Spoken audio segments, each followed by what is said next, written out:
దేవుని అతిక్రమించిన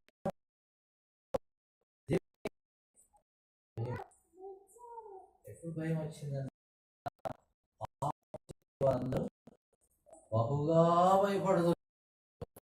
పాపం కాబట్టి పాపం ఎప్పుడు ఆజ్ఞ అతిక్రమించినాడు ఆదాముకు భయము కలిగింది. అందుకే ఇక్కడ రాయబడిన మాట ఏంటంటే ఈ 2వ అధ్యాయం 10వ వచనంలో మరి ప్రభువు చెప్తా ఉంటున్నాడు, ఎవరు దేవుని యొక్క దూతలు. మరి 10వ వచనంలో ఈ మాట దూత చెప్తా ఉంది, భయపడకు, ఇదిగో ప్రజలందరికీ కలగో మహా సంతోషకరమైన. కాబట్టి ఎటువంటి వర్తమానం అంటే ఇది మంచి సువార్త. యేసు ప్రభు పుట్టుక ద్వారా సువార్త. ఎన్నో వార్తలు వింటుంటాం కానీ ఇటువంటి వార్త మనం ఎప్పుడు విని ఉండము, వినలేము. ఆయనకే చెందది. కనుక ఆయన పుట్టుక ద్వారా ఎంతో ఏం కలిగిందట? మంచి. ఇంకా ఏం కలిగింది? సంతోషం.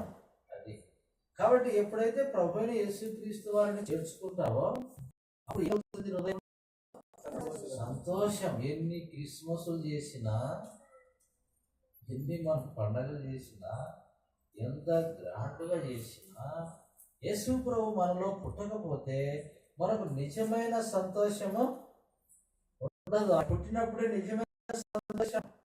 శ్రమలలో, బాధలలో, అనారోగ్యంలో సంతోషం.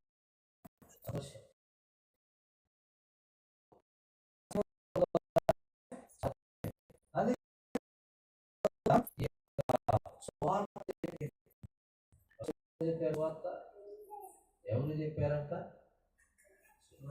గొర్రెల కాపరు.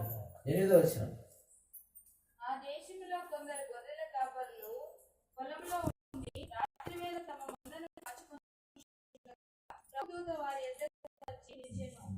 ప్రభువు మహిమ వారి చుట్టూ ప్రకాశించినందున వారు మిక్కిలి భయపడారు. కాబట్టి ఇక్కడ ప్రభు మహిమ కాసుకుంటున్నట్టు కాపరులు